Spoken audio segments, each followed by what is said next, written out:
আপু, এটা কি বুলবুল মাস্টারের বাড়ি? জি হ্যাঁ, এটা বুলবুল মাস্টারেরই বাড়ি। আমি তার মেয়ে। আপনারা কে? ও আচ্ছা, আপনি তাহলে বুলবুল মাস্টারের মেয়ে। আচ্ছা, বুলবুল স্যার বাড়িতে নেই?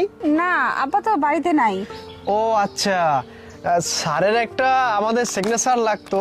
আচ্ছা, ওটা পরে নিয়ে নিব। আপনি এক কাজ করুন, আপনার একটা সিগনেচার এই জায়গায় দিয়ে দিন। সিগনেচার করবো মানে? এটা কিসের পেপার? আমি কেন সিগনেচার করব? আমি জানি না, বুঝি না, আমি সিগনেচার করতে পারবো না। ও, আপনি এটা বুঝতেছেন না? আচ্ছা, আপনাকে আমি বুঝিয়ে বলতেছি। এটা হচ্ছে বাড়ির একটা দলিল, এই জায়গায় সিগনেচার দিতে হবে। কি বলতেছেন? বাড়ির দলিল? না না, আমি এখানে সিগনেচার করতে পারবো না।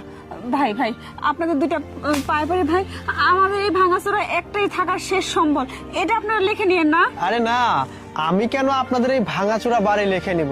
আমি তো একটা বাড়ি কিনেছি, আর সেই বাড়িটা আমি আপনাদের দিতে চাই, যার কারণে একটা সিগনেচার আপনার আর আপনার বাবার খুবই প্রয়োজন। তাই তো এখানে আসছি, সিগনেচারটা দিয়ে দিন। আপনি আমাদের নামে বাড়ি লিখে দিবেন মানে? কি বলতেছেন আপনি এসব? আপনাদেরকে আমি চিনি না, জানি না, আপনারা কেন খামাখা আমাদের নামে বাড়ি লিখে দিবেন? শুনেন, এখানে না ভাতামি করা যাবে না। ভালো ভালো বলতেছি, এখান থেকে চলে যান। আরে আপু, আপনি আমাদেরকে অযথাই ভুল বুঝতেছেন। আমরা এখানে কোনো জালিয়াতি বা কোনো ঠকানোর কাজ করতেছি না। আপনি এক কাজ করুন, এই পেপারস গুলো রেখে দিন, স্যার আসলে স্যারকে দিবেন, ঠিক আছে? স্যার এই পেপারস গুলো পড়লেই বুঝতে পারবে। আচ্ছা ঠিক আছে, দেন। ঠিক আছে।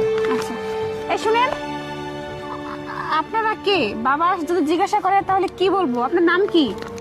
ও আচ্ছা, স্যার যদি জিজ্ঞেস করে তাহলে বলবেন যে আরিফ সাহেব আসছিল। মানে আমি স্যারের স্টুডেন্ট, স্যারের ছাত্র আমি। আমার কথা জিজ্ঞেস করলে বলে দিবেন, স্যার সবকিছু বুঝতে পারবে। আচ্ছা ঠিক আছে। ঠিক আছে। আচ্ছা স্যার, দাঁড়ান তো। সামান্য একটা স্কুল মাস্টার, আপনি তার নামে একটা বাড়ি লিখে দিলেন, আবার আপনি বললেন যে আমার পকেট থেকে যেন ওনাকে 3 লক্ষ টাকা দিই। আমি তো ওনাকে 5 লক্ষ টাকা দিই।